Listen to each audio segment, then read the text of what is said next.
हर हर महादेव दोस्तों, आशा करते हैं कि आप लोग कुशल मंगल खुश होंगे। महादेव आपका कल्याण करें। हम आ गए हैं फिर से एक नए अध्याय में, एक नए एपिसोड के साथ।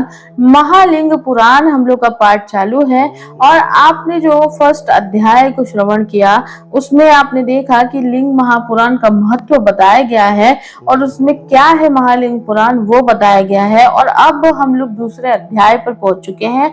तो आशा करते हैं कि आप लोगों ने श्रवण जरूर किया होगा और अगर अभी तक नहीं किया है तो प्लीज चैनल पे जाइए, चैनल को सब्सक्राइब कीजिए और श्रवण कीजिए। वहां पे प्लेलिस्ट बनी हुई है, महाशिव पुराण, गरुड़ पुराण, भगवद गीता और अब महालिंग पुराण, जो कि मोक्ष और अध्यात्म के मार्ग को आपको देती है, आपकी सारी बुराइयों पापों का अंत करती है। तो श्रवण जरूर करिएगा। और यही प्लेटफॉर्म है जहां पर आपको सब कुछ मिलता है, मोक्ष, अध्यात्म, astro, vastu guidance, spiritual guidance, आपको सब कुछ यहीं पे मिल जाएगा। तो आप इसे सब्सक्राइब जरूर करिएगा। लाइक शेयर कमेंट तो आप करेंगे ही।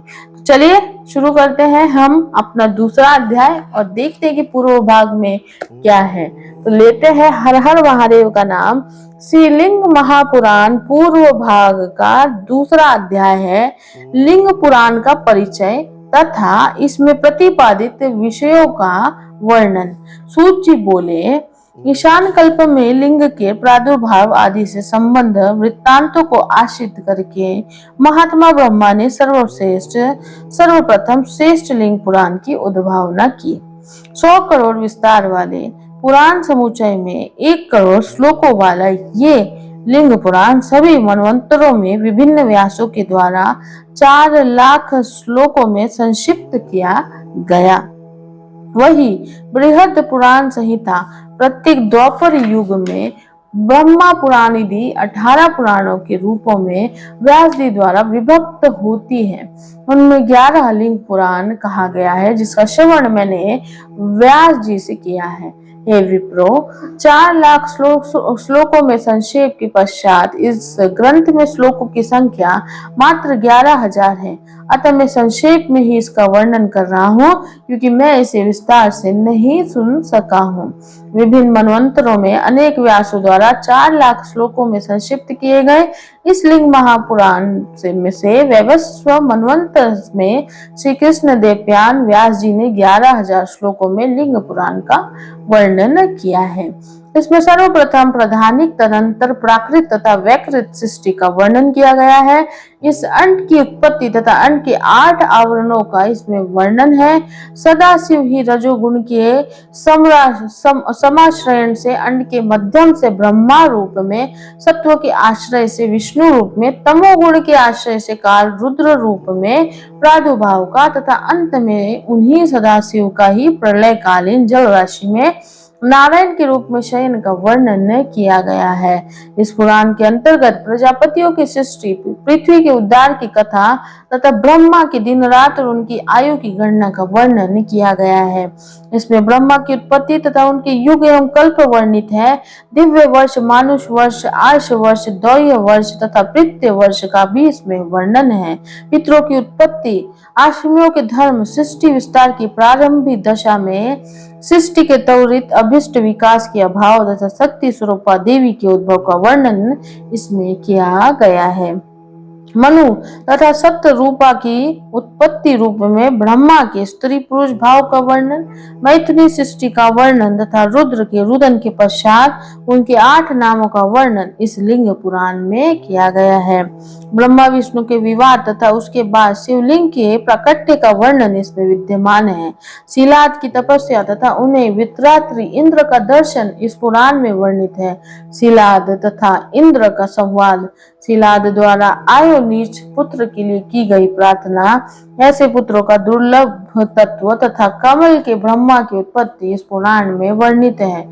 कलयुग में आचार्य तथा शिष्यों को शिव के दर्शन, व्यास्यों के अवतार, कल्प मनवंतर कल्प का स्वरूप, भेद क्रम से कल्पों के आख्यान, कल्पों में 12 कल्प में विष्णु के 12 अवतार की तथा आदि का वर्णन इस लिंग पुराण में है।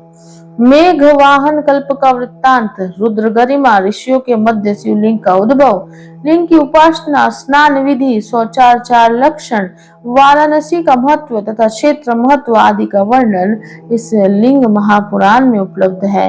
पृथ्वी पर शिवालयों तथा विष्णु के मंदिरों की संख्या का वर्णन और अंतरिक्ष तथा इस ब्रह्मांड में देवालयों का वर्णन भी इसमें है। स्वरोचित मनवंतरों में दक्ष प्रजापति का पृथ्वी पर पतन, दक्ष को प्रदत्त श्राप तथा उस श्राप से दक्ष की मुक्ति इस लिंग पुराण में वर्णित है। कैलाश का वर्णन, पशुपति योग का वर्णन, चारों युग के स्वरूप एवं प्रमाण का वर्णन तथा युग धर्म का वर्णन लिंग पुराण में विस्तार के साथ उपलब्ध है। चारों युगों के संध्या काल मान का वर्णन, शिव जी के संध्या तांडव का वर्णन, शंकर जी के शमशान वास का वर्णन तथा चंद्रमा की कलाओं की उत्पत्ति वर्णन इन पुराणों में किया गया है। इस लिंग पुराण में शंकर जी का विवाह, तत्पश्चात पुत्र रूप में श्री गणेश जी की उत्पत्ति, दीर्घकालीन कामोपभोग प्रसंग के जगत के विनाश का भय, सती के द्वारा प्रदत्त श्राप, प्राचीन काल में शिव जी द्वारा त्रिपुर वध करके देवताओं तथा विष्णु की रक्षा, शिव जी का क्रोध तथा कार्तिकेय की उत्पत्ति आदि वर्णित है। ग्रहण आदि कालों में लिंग के अभिषेक का विधान तथा उसका फल शुभ तथा दधीच और दधीच तथा विष्णु का विवाद इस पुराण में वर्णित है। इस लिंग पुराण में देवादिदेव शूलधारी शिव जी का नंदीश्वर नाम से प्रादुर्भाव, पतिव्रता का आख्यान, पशु जीव तथा पाश यानी बंधन की मीमांसा, आसक्ति के स्वरूप का ज्ञान, निवृत्ति की योग्यता प्राप्ति, वशिष्ठ के पुत्रों की उत्पत्ति, महात्मा वशिष्ठ पुत्रों तथा मुनियों और राजाओं का वंश विस्तार, वशिष्ठ पुत्र शक्ति का विनाश, विश्वामित्र की दुर्भावना तथा उनके द्वारा वशिष्ठ की सुरभि धेनु का बलांत अधिग्रहण आदि वर्णित किए गए हैं। वशिष्ठ के पुत्र शोक, अरुंधति के विलाप, उनकी पुत्र वधु के प्रेषण, गर्भस्थित शिशु के वंशनोद्गार, पराशर व्यास तथा सुखदेव के अवतार, शक्ति पुत्र पराशर के द्वारा किए गए राक्षस वध, देवताओं के गुण रहस्य रूप विशिष्ट ज्ञान तथा गुरु पुलस्त्य के आज्ञा अनुसार उनकी कृपा प्रसाद से पराशर द्वारा विष्णु पुराण की रचना से संबंधित विषयों का वर्णन किया गया है। भुवनों की परिमति, ग्रहों नक्षत्रों की गति, जीवक्षाद्र की विधि, श्राद्ध के अधिकारी पात्रों तथा श्राद्ध के विषय में इस पुराण में वर्णन है। इस पुराण में नंदी श्राद्ध के विद्यान, वेदा धर्म का स्वरूप, ब्रह्मा यज्ञ, पितृ यज्ञ, देव यज्ञ, भूत यज्ञ, नियज्ञ, इन 5 महायज्ञों के प्रभाव तथा इन 5 महायज्ञों की करने की विधि का भी वर्णन किया गया है। रस वाला स्त्रियों के सदाचार, उस सदाचार पालन से विशिष्ट पुत्र की प्राप्ति, प्रत्येक वर्णों के अनुसार मैथुन के नियम, सभी वर्णों के लिए अलग अलग भोज्य तथा अभोज्य के विधि विधान और समस्त पापों के प्रायश्चित के विषय में पृथक पृथक रूप से विस्तार से वर्णन किया गया है। नरकों के स्वरूप, कर्मानुसार दंड के विधान, स्वर्ग और नरक प्राप्त करने वाले पुरुषों में दूसरे जन्म में प्रकट होने वाले चिन्ह, अनेक प्रकार के दानों, यमपुरी, पक्षाक्षर, पंचाक्षर मंत्र की मीमांसा तथा रुद्र महत्व का वर्णन इस लिंग पुराण में किया गया है। इंद्र वृत्तासुर के महासंग्राम का वर्णन, इस रूप के वध का निरूपण, श्वेत मुनि तथा कालका का संवाद, श्वेत मुनि की रक्षा के लिए शिव द्वारा काल के संहार का इसमें वर्णन है। देवदारुवन में कल्याणकारी भगवान शंभु के प्रवेश, सुदर्शन से आख्यान एवं क्रम संन्यास के लक्षण का वर्णन भी इस पुराण में किया गया है। शिव प्राप्ति श्रद्धा द्वारा ही साध्य है, इस सिद्धांत का ब्रह्मा द्वारा निरूपण, मधु कैटभ संसर्ग से नष्ट ज्ञान वाले ब्रह्मा को परम ज्ञान प्रदान करने के लिए शिव प्रादुर्भाव, भगवान विष्णु का मत्स्य रूप में अवतार तथा सभी अवस्थाओं में लीला पूर्वक विष्णु की उत्पत्ति का वर्णन इस लिंग पुराण में उपलब्ध है। भगवान शंकर की कृपा से श्री कृष्ण तथा कामदेव के रूप में प्रगुण के प्रादुर्भाव एवं समुद्र मंथन के समय मथानी धारण के लिए भगवान विष्णु के कूर्मा अवतार का वर्णन भी इस पुराण में है। संकर्षण की उत्पत्ति, चंडिका के रूप में कौशिकी के प्रादुर्भाव, यदुवंशियों की उत्पत्ति, स्वयं विष्णु के युद्ध कुल में प्रादुर्भाव, श्री कृष्ण के मामा भोजराज यानी कंस के दुर्भाव, बाल रूप में श्री कृष्ण की लीलाओं तथा पुत्र के लिए शंकर जी की पूजा का वर्णन इस लिंग पुराण में किया गया है। विष्णु रूप शिव से कपाल में जल की उत्पत्ति तथा पृथ्वी का भार उतारने के लिए विष्णु द्वारा शंकर जी की गई आराधना का वर्णन भी इस पुराण में है। प्राचीन काल में वेन पुत्र पृथु के द्वारा गौ रूप पृथ्वी के दोहन तथा देवासुर संग्राम में कृष्ण के द्वारा प्राप्त किए भृगु प्रदप शाप, द्वारकापुरी में कृष्ण रूप में विष्णु के निवास, लोक कल्याण के लिए विष्णु के द्वारा स्वीकार किए गए दुर्वासा प्रदप शाप का वर्णन इस लिंग पुराण में किया गया है। वृष्णि तथा अंधक वंशों के विनाश के लिए पिंडकल क्षेत्रवासी यादवों को दिए गए शाप, मूसल तथा एरका की उत्पत्ति, एरका घास ले लेकर आपस में एक दूसरे पर प्रहार करने से वृष्णि वंशियों के विनाश, अपनी ही लीला से श्री कृष्ण द्वारा अपने ही कुल के विनाश, उसी एरका रूपी अस्त्र के प्रभाव से श्री कृष्ण की इच्छा पूर्वक अपने धाम के लिए प्रयाण तथा कृष्ण रूपी ब्रह्मा की प्रणय लीला के रहस्य का विस्तृत वर्णन इस लिंग पुराण में किया गया है।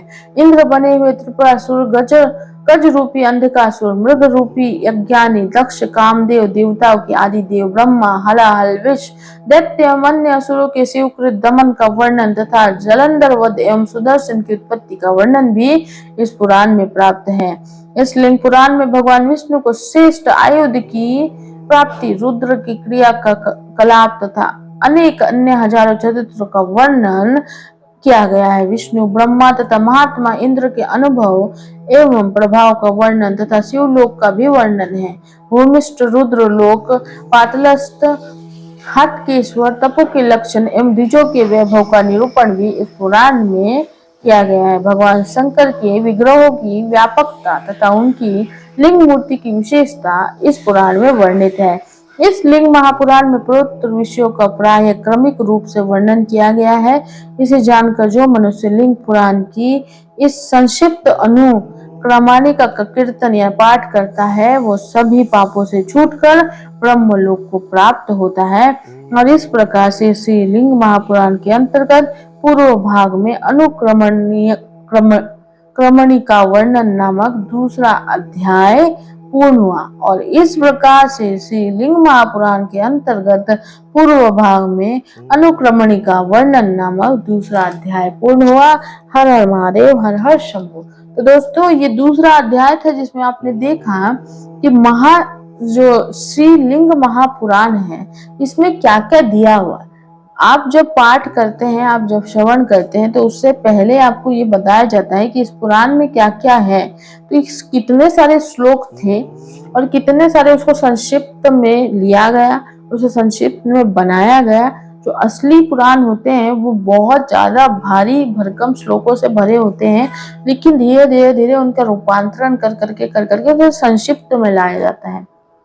तो इसमें क्या क्या दिया हुआ है, बहुत कुछ इंफॉर्मेशन इसमें दिया, जैसा कि हमने पाठ किया अभी, बहुत सारा इसमें इंफॉर्मेशन दिया हुआ है महादेव से रिलेटेड, विष्णु जी से रिलेटेड और बहुत सारा कलयुग से रिलेटेड बहुत सारी बातें इसमें बताई गई हैं जो कि धीरे धीरे हम लोग अध्याय में देखेंगे। तो अभी ये दूसरा अध्याय यही था कि जो लिंग महापुराण है इसमें क्या क्या है, तो इसका वर्णन किया गया था। अब जब हम लोग तीसरा अध्याय पढ़ेंगे तो देखेंगे फिर उसमें क्या क्या है। तो ये था महाश्रीलिंग महापुराण।